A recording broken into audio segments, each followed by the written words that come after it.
Hi everybody, this is Mike and this is Module 4 of the Your Money, Your Goals Toolkit on tracking expenses.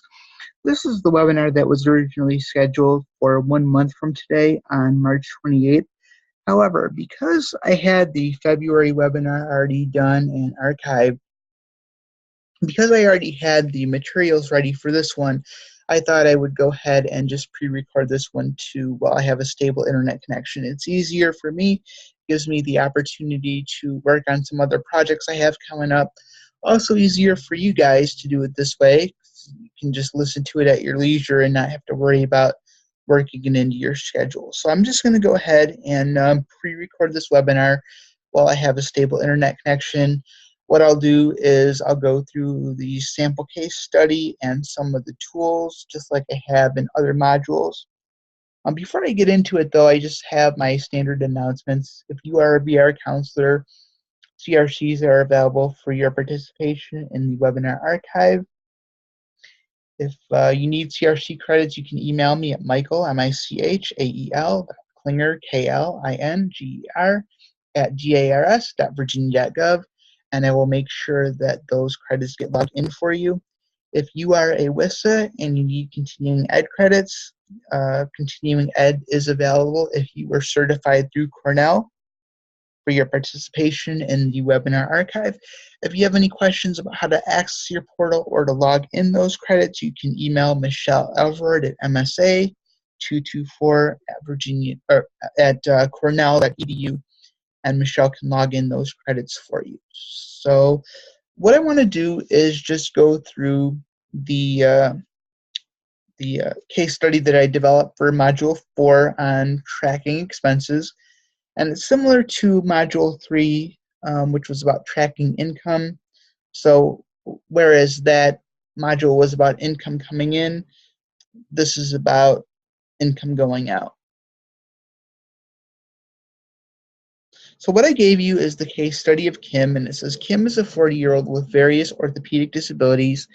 She receives $1,000 per month in SSDI, and while her rent is subsidized based on her income, half of it, or $500 of it, goes to her rent alone.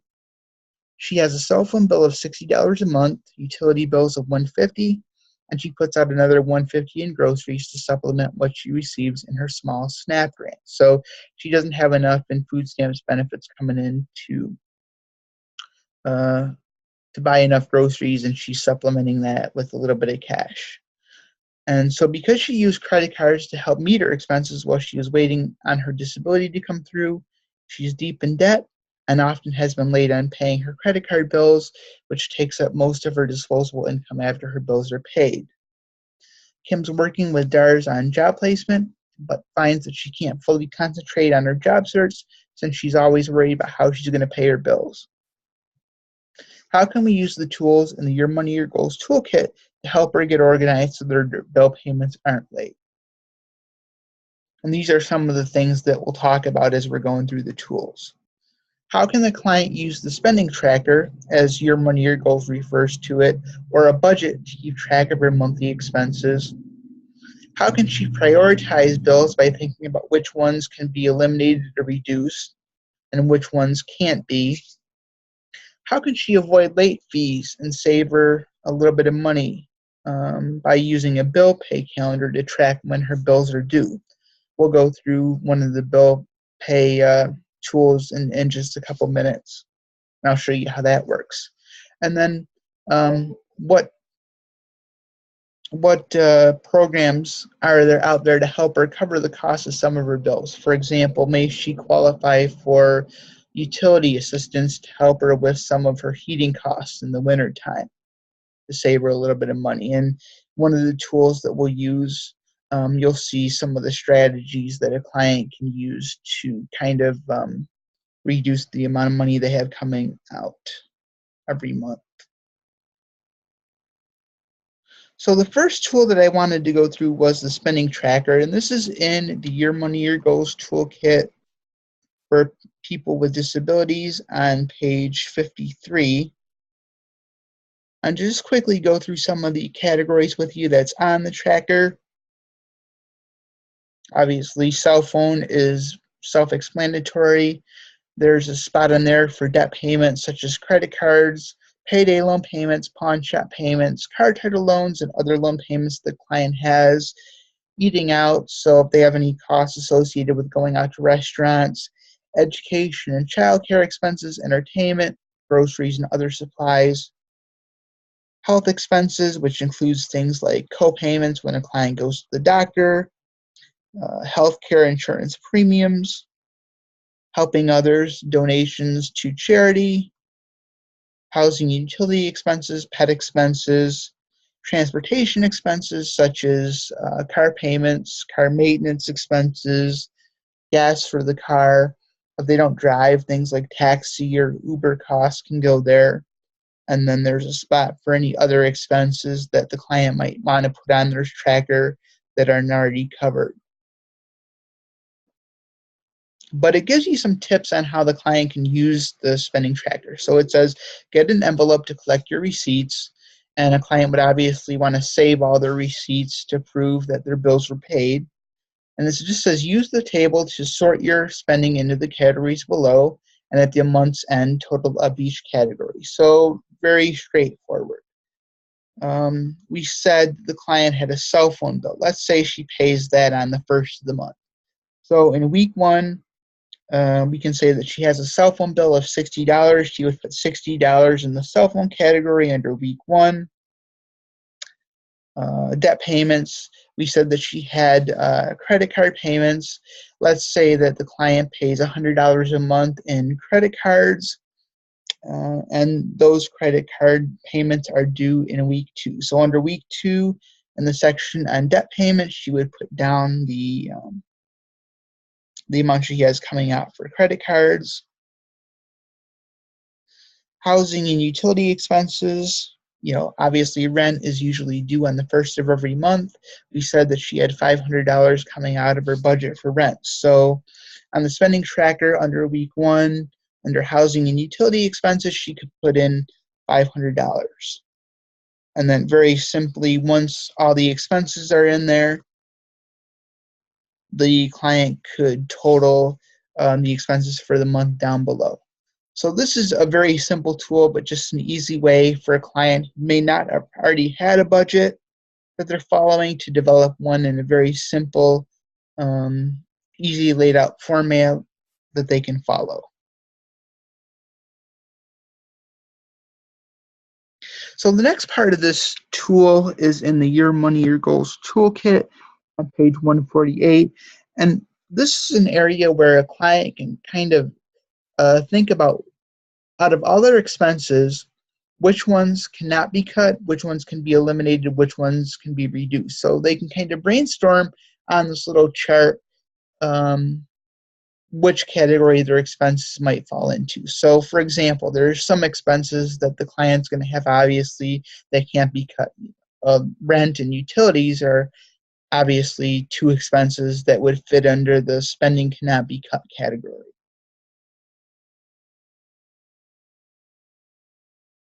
Next section is spending that can be eliminated. The client can maybe jot down some ideas on things that they might be able to eliminate. Like, we didn't have any entertainment expenses in the sample case study because this client didn't have a lot of money, but maybe a client has like a direct TV bill, or they pay for something like Netflix.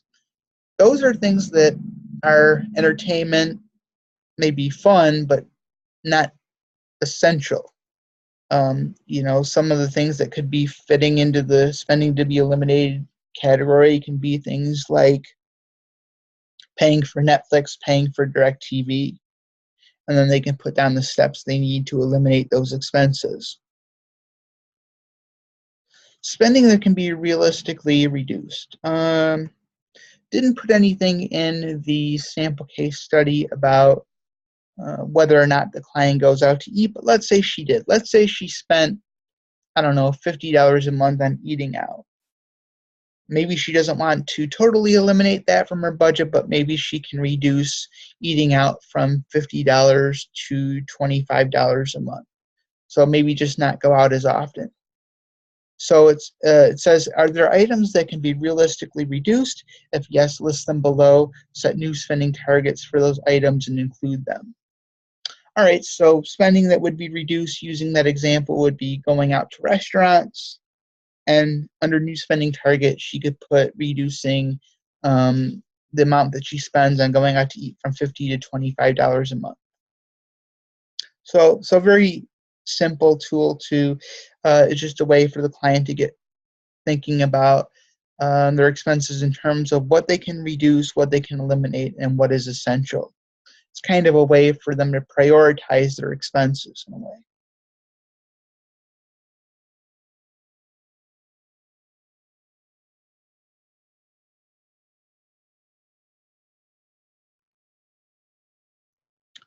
So the next tool I want to talk about is the bill calendar. And as the spending tracker is a way to for a client to track how much their bills are, the bill calendar is more related to helping a client track when a certain bill is due to make sure that the payments get to where they need to be on time and to help a client avoid some of those late fees. So the Your Money Grows folks have given the clients some helpful hints on how to use this bill calendar tool. So again, this is another simple one. It just says gather all the bills that you pay in 1 month or use the information from your spending tracker. So if the client has a budget that they use, they can use that information to put together their bill pay calendar. And it says write the due dates for all the bills that you have. Since due dates are when the bills arrive, write the date the bills must be sent out. If you're paying by mail, mark the due date at least 7 days before it's due. For in-person or electronic bill payments, mark 1 or 2 days before the due date to ensure that you are not late. Okay, so for example, if somebody was paying um, a bill by mail and it was due on the 7th of the month, they want to make sure that they send it out on the 1st of the month to make sure that it gets to where it needs to be in time and that the payment is processed before the uh, the actual bill is due. Same thing with online or in-person payments. Paying online is obviously more convenient and quicker, easier, but there's still a 1 to 2 business day processing time for online bill payments. So a client should plan for that accordingly by making sure that they log on and pay the bill electronically at least 2 days before it's due to make sure that it's processed by the time the due date comes up. On the bill pay calendar, the client can also write the name of the person or the company that they owe the money to, the amount that is due, and the date it needs to be sent in order to arrive on time. And then it says put the calendar somewhere where you will see it every day to ensure you are not forgetting about any important bills. The back of the bedroom door is a good example. That might be a good example. I would say maybe the refrigerator is a good place. Obviously, the client has to go into the refrigerator several times a day. Just make sure that it is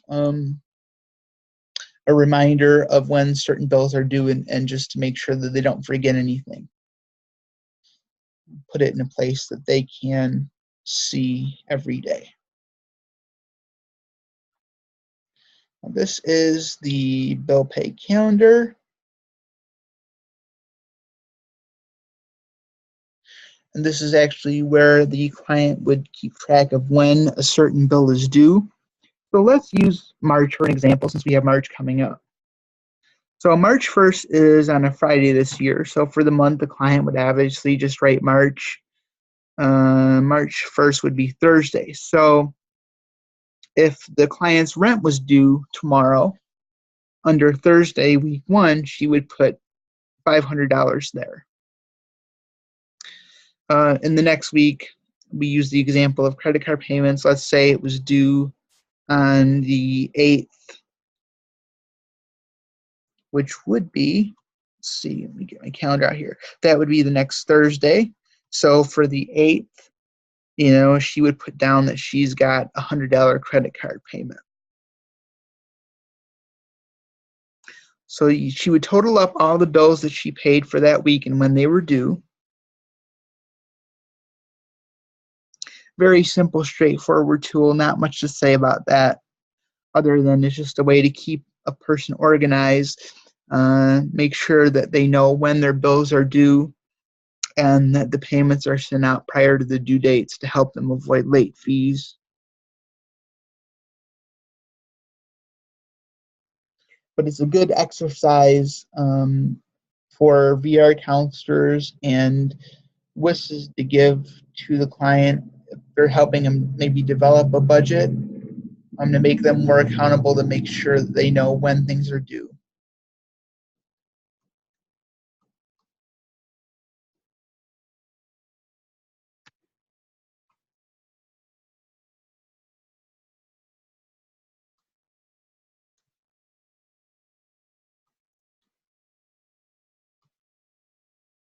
Okay, sorry about that. The way the bill calendar was set up, it was sideways, so I had to rotate it.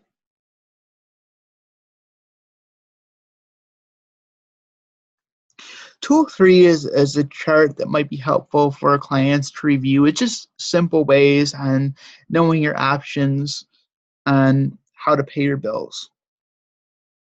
So let's just quickly go through some of those things.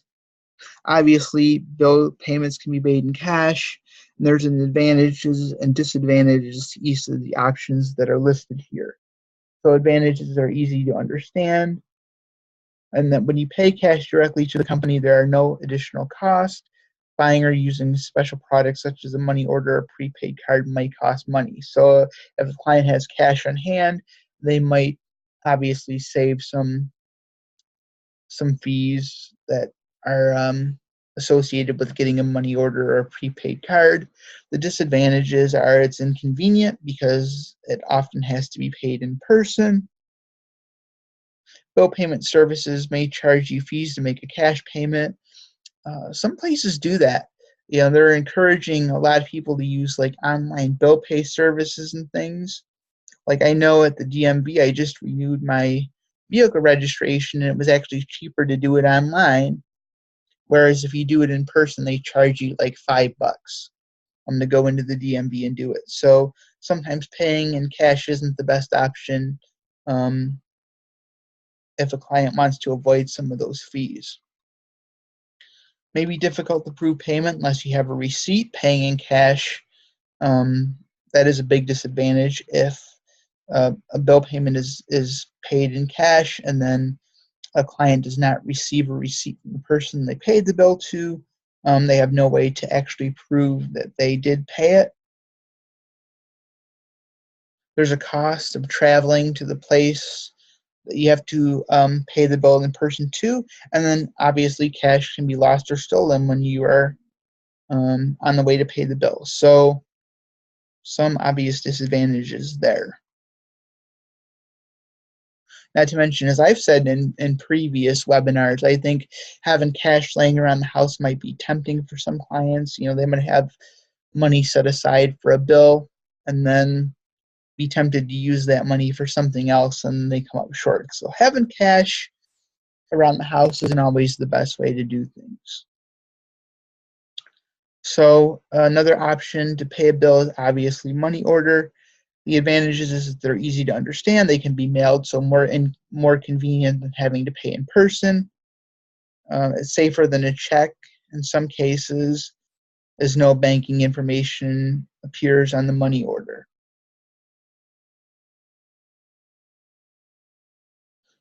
Disadvantages are inconvenient because even though you can mail it, you still have to purchase the money order.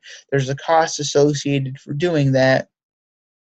Again, as with cash, it may be hard to prove that you made the payment unless you have the money order receipt and receive a receipt for the payment.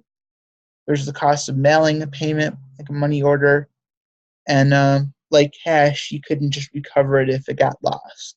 So if a client paid via money order and sent it in, and then it got lost in the mail, then they have to get another money order. I don't think a lot of people are probably doing it that way these days.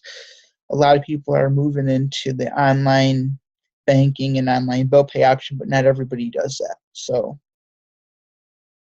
it's just listed there as an option. Check.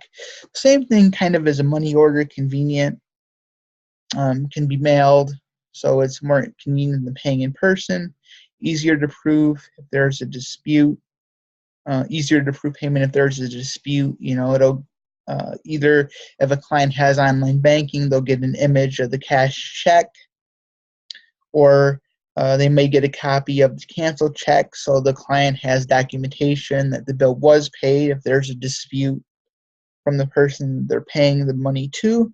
Options for online bill payment through a bank or credit union. Funds in the checking account are safe and insured. That's the easiest option is doing online bill pay, but some people still prefer a check. So what are the disadvantages? It requires a client to have an account at a bank or credit union. You may not be able to get a checking account if you have a negative banking history. So sometimes a poor credit score can impact a client's ability to receive certain services, such as a checking or savings account. They may be denied that if they have a negative credit score. So that's something that they have to consider if they have little or no credit. What are another advantages of paying by check? The bank or credit union may charge insufficient fee if a client pays by check and is overdrawn. If they don't have enough money in their account, obviously there's going to be a return check fee. That's more money the client has coming out of their pocket. Obviously, there's a cost of mailing the checks and the time to write them out, which can be an inconvenience for some people. And it may be difficult for some people to understand and manage a checking account. Some people that have disabilities might not be capable of that, depending on the severity of their disability. They have an intellectual disability, for an example. Keeping track of what they have in the bank and keeping a bank book might not be the easiest thing for them to do. So those are some of the disadvantages there.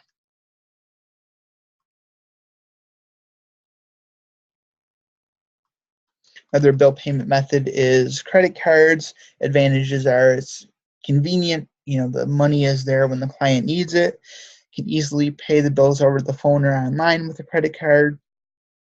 Easier to prove payment if there's a dispute. So obviously, if the merchant, the client, is paying the bill to, is saying they didn't receive the payment would show up on the person's credit card statement, and they could use that as proof that they did indeed pay the bill.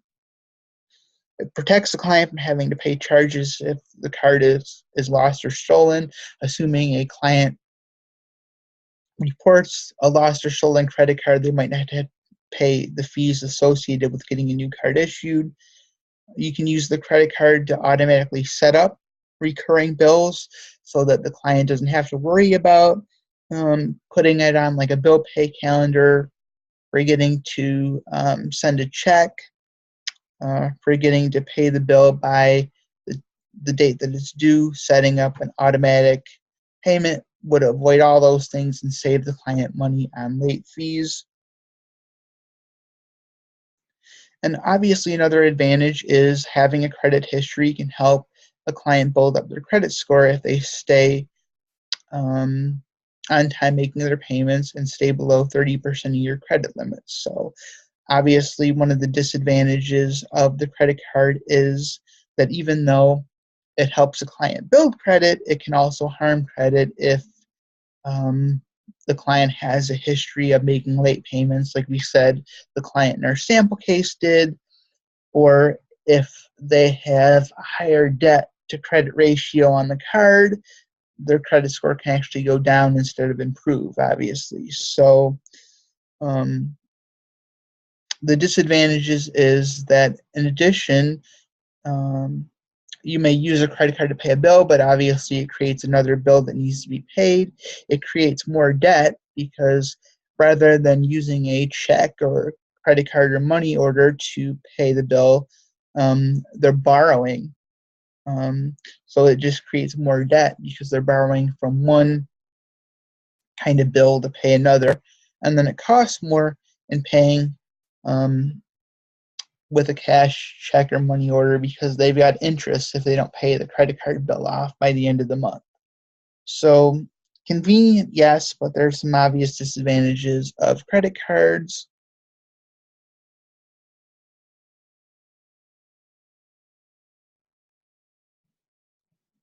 Prepaid cards, same thing, easy, convenient, can use it to pay over the phone or online for bills. But there might be some fees associated with prepaid cards that the client might not be aware of when they set it up, and it might cause them to overdraft and not have enough money on their card to um, pay their bills if there was a fee that they weren't aware of that they would be charged. And then, of course, automatic debit from a checking, savings account, prepaid card, debit card, or automatic charge to a credit card is probably the most easiest and convenient way of paying one's bills. If a client's in a position to do this, this would save them a lot of hassle, a lot of time, a lot of worry about missing a payment or having to worry about a payment being sent by the due date because everything's automatically taken out. So it's convenient, it reduces time of paying late fees and eliminates the worry of the client setting or I'm sorry, it eliminates the worry of a client forgetting to pay a bill is what I'm trying to say. It can be linked to a debit card or credit card, easier to prove if there's a dispute. Again, a client could use like an online banking statement or to prove they did pay the bill if there's ever a dispute by the merchant they're paying it to, and obviously it saves time. The disadvantages are that if there's not enough money in the account to pay that bill, then they're going to have to pay additional overdraft fees. Um, One of the inconveniences is that there's an issue with a card you are using for bill payments and have to replace it. You have to remember to update the credit card information. Like, say, client had all their bills coming off of one um, credit card or debit card, and that card expires. Obviously, they're going to have to remember to make contact with all the merchants and give them the new expiration date and all that stuff. If a credit card expired and a merchant was not able to process an auto renewal, then the bill obviously wouldn't get paid for that month. So one of the things that a client's going to be responsible for is making sure they keep up all their credit card and debit card information update with merchants if they are doing the automatic bill pay.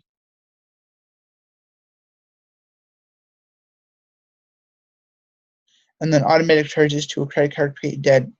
You still have to pay an interest if you don't pay in full every month. So again, like a credit card, there could be some fees associated with making those automated payments.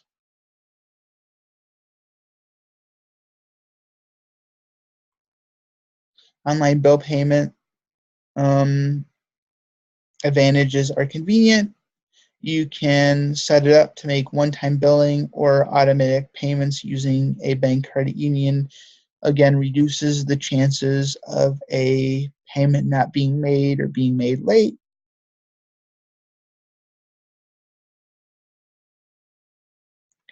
If it's set up through a bank or credit union, they may be able to receive warnings or alerts if you do not have enough money in your account to pay a bill. The bank might say,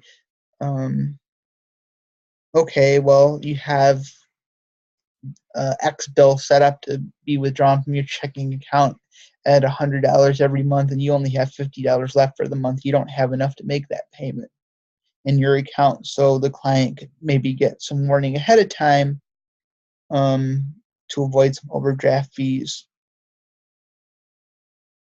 May include options for setting up payments from cell phone smart devices.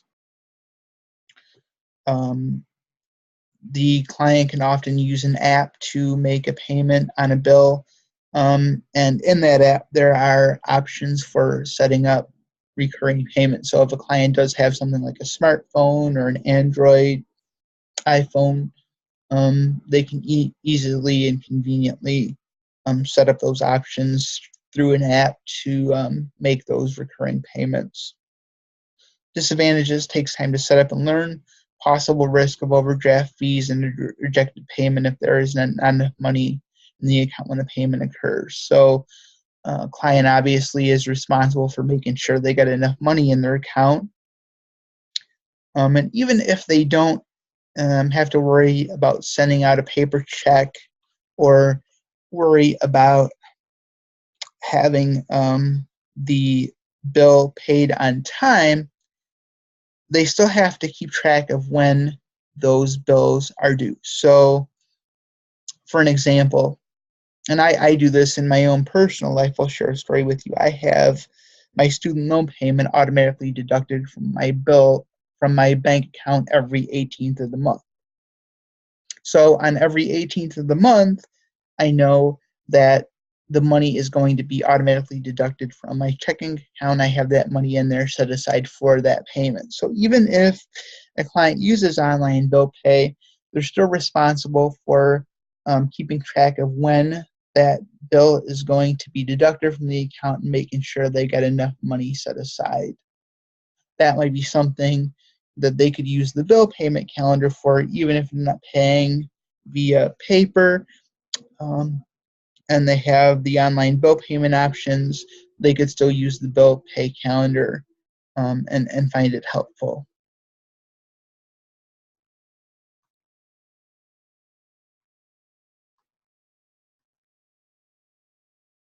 Last tool I wanted to go through is tool 4, strategies for cutting expenses. And this is a list of expenses that a client may have that can either be reduced or eliminated, and it just gives them some ideas on strategies they could use to cut their expenses and think about how much cutting those certain expenses would save them per month. So it just says this tool focuses on ways to decrease spending or uses of cash or other financial resources. Not all of these may apply to you.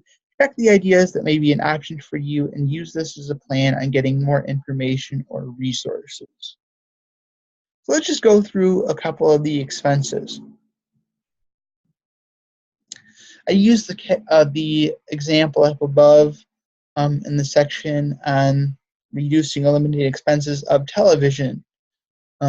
So it's a strategy. Check with your cable provider about a lower cost plan or discontinue cable. Maybe if they don't want to discontinue the cable completely, they want to have a little bit of entertainment, but maybe they can go to a cheaper package.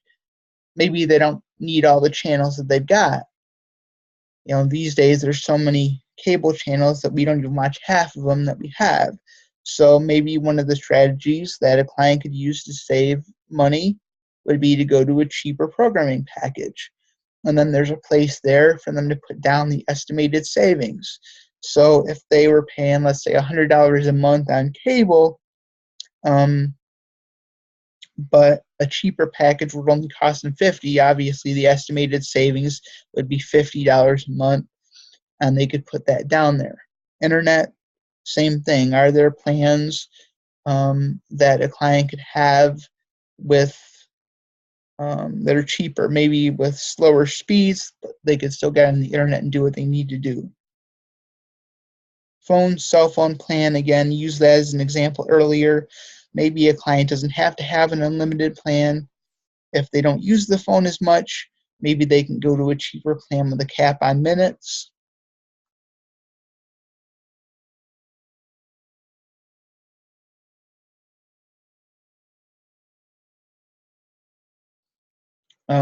Things like insurance, check and see if you can get a better rate with a different company, or if moving all your insurance coverage to one company will save you money and allow you for other discounts. I know that I do that. I have car insurance and homeowners insurance through State Farm, and I get a discount because I bundled the insurance. That could be an option that many clients could use to save money.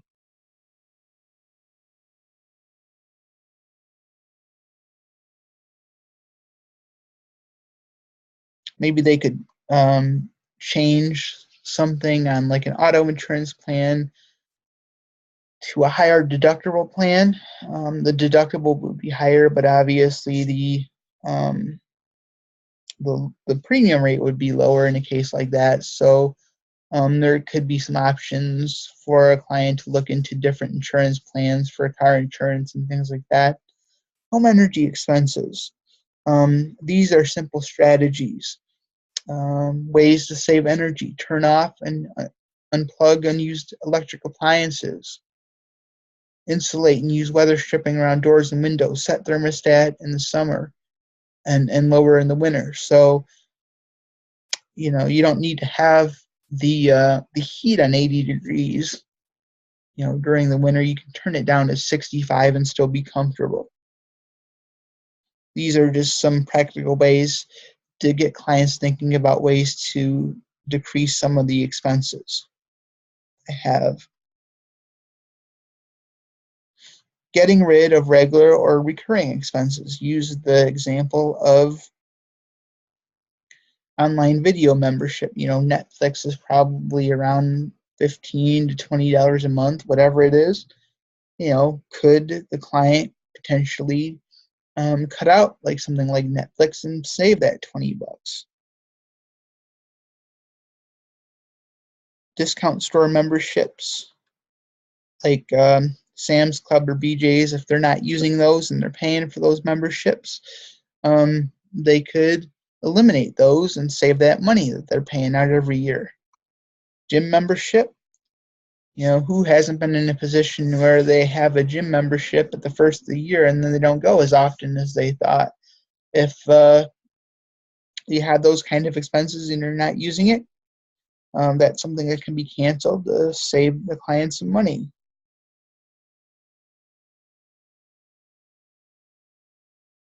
Finance services fees. Are there fees to cash checks or maintenance fees on checking or savings accounts, or ATM overdraft fees or annual fees for credit cards? Could the client potentially change their bank account? If they were at a bank that charged them a monthly maintenance fee, maybe they could consider going to a bank that offers free checking to save some money on those expenses they don't necessarily need to have coming out of their pocket. And expenses like late fees. Obviously, paying bills and fines on time eliminates those. But there could be a late fee to renew, like your license or your registration. Making sure that those get paid on time could save some of those late fees and allow the client to bank a little bit more money. Use the example of our client who had fallen behind on her credit cards. Using something like the bill pay calendar and keeping track of when those credit cards are due could help a client eliminate those late fees.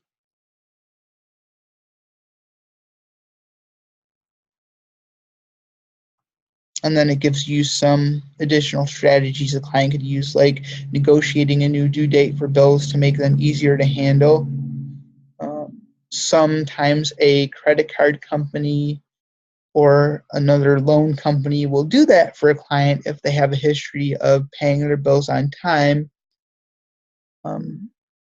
If a client needs to change a due date, let's say they don't get paid until the 16th of the month and the bill is due on the 14th, if they have a good payment history with that lender, they might be able to go to the lender and say, well, I don't get paid till the 16th, the bill's due on the 14th. Can I make my new due date the 16th? Make that bill a little bit easier to manage and afford paying it after payday as opposed to before. Again, next one is eating out, cut one meal a month. So use that as an example before too. That's a pretty practical example about how to cut expenses. If you buy lunch at work, consider bringing your lunch. Or if you go out twice a month and spend $50, you could reduce it maybe to once a month.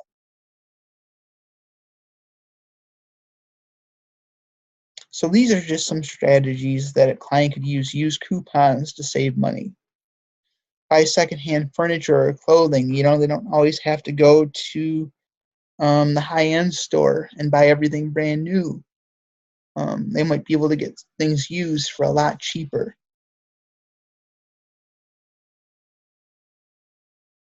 Buy items you use in bulk. So if a client has certain things that they use on an ongoing basis, it might be cheaper to buy in bulk instead of having to go to the store every time they run out of something. Keep up on oil things or maintain your car, such as keeping up on oil changes.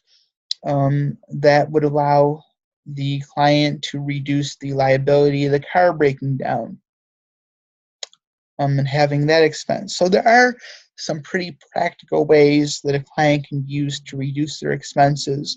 And these tools are just meant as guidance for a client to start thinking about some of the ways they could practically do that.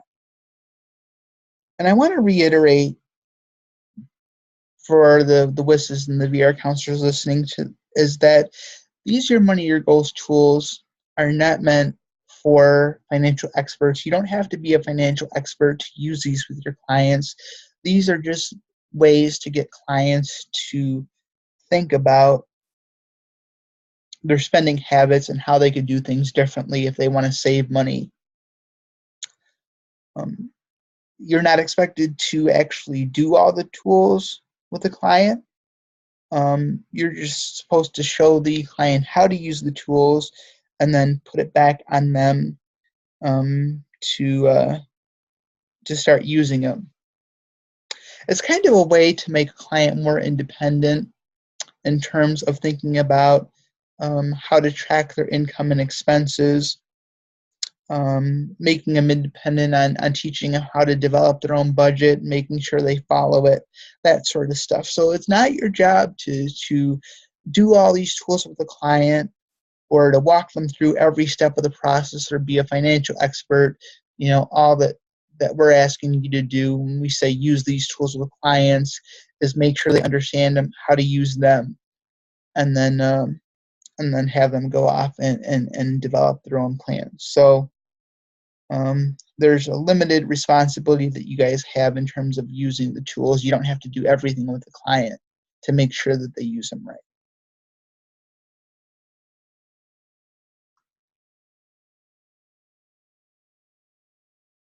And then at the end of this tool, it says once you have identified strategies for cutting your spending, adjusting your cash flow budget, see Module 5, Getting Through the Month. And we'll talk about Module 5 next time. I don't have a Your Money, Your Goals webinar on the calendar for April. I have a conference to go to, and I'm going to be traveling some, so I may not have a webinar for April. The webinar on Module 5 might actually be done in May, so I will update you guys on when that next one is going to be. But for the meantime, this gives you an opportunity to go back and review the webinars that I've held so far and some of the tools that are associated with the webinars. And I know that having the webinars pre-recorded doesn't obviously give you guys an opportunity to ask questions. But if you have any questions on any of the material or any of the tools that I covered in any of the webinars, you can call me, 434-298-7652. Email me, Michael, michael.klinger, klinger, at dars.virginia.gov. I will be glad to walk you through any of the tools anytime you have any questions. I think most of them are pretty straightforward and simple. The Consumer Financial Protection Bureau in putting together these resources, I think, did a really good job of putting the materials together in a clear and understandable way. But if you do have any questions, you can feel free to reach out at any time, and I would be glad to elaborate on any of them more. And so, actually, there was one more tool that I forgot about. Let's quickly go through this before I end the webinar. So tool 5, when cash is short, it says prioritizing bills and planning spending. So this is something that a lot of clients might have trouble with.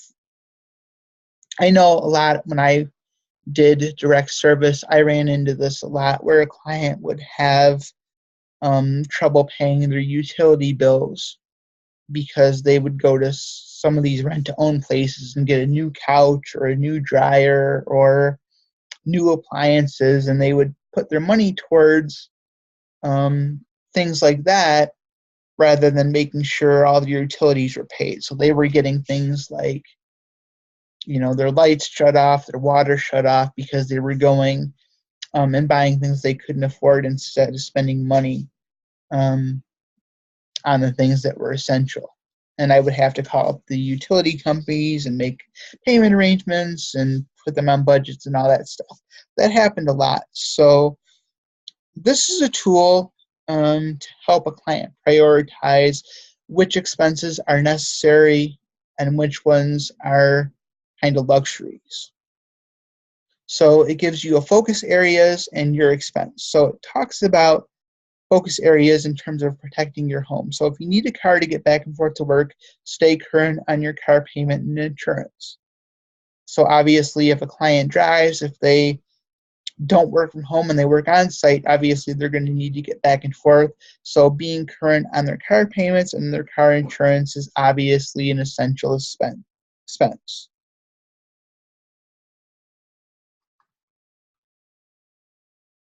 Protect your shelter. Whether you have a rent or mortgage, the cost of losing your home are big. Obviously, rent and mortgage is probably the first thing that a client should pay every month. It's the expense that we all pay first before anything else every month. Obviously, shelter is a necessity, a big necessity, and it should be put above all of the other things. And if possible, maintain your utilities, obviously, to go along with a shelter. Utilities are a necessity of life. And you'll notice that after they give you the area to focus on, there's an area for your expense where a client could actually list the specific expenses they have related to that category and why it's important for them to make sure they keep up on that stuff. Pay your obligations like child support, income tax, student loans, etc.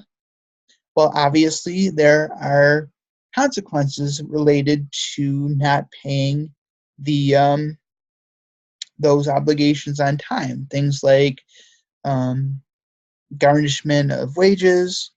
Sometimes garnishment of Social Security can happen.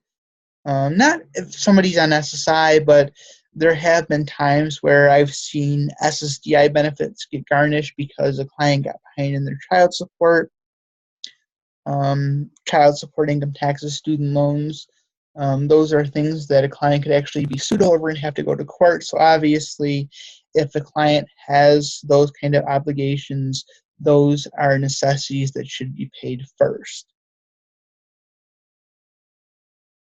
Protect your assets and your health. Obviously, things like insurance lapses could really be detrimental.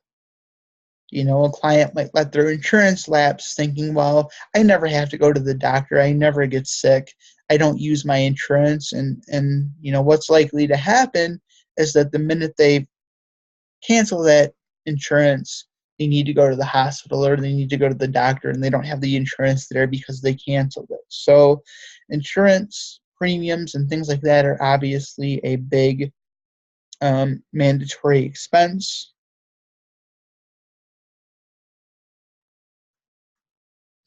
And insurance could be anything like auto, renters, homeowners, health insurance premiums, car insurance. So again, a client could list the different insurance premiums they have there in their expense in the section on expenses, and how prioritizing that expense would be important to them. And then the next module goes into module 5. So just quickly wanted to go through the last tool. I think that's a really helpful, straightforward way in helping a client prioritize what is important and what isn't, and what is essential. But again, that's it for the tools on this module. Feel free to call me or email me if you have any questions on any of the material in this webinar or any of the previous webinars. Like I said, I would be glad to walk you through it. I want to thank you for your time and participation that you took in listening to this webinar, and expect the webinar on Module 5 to come out sometime in May. Thanks, everybody. Bye-bye.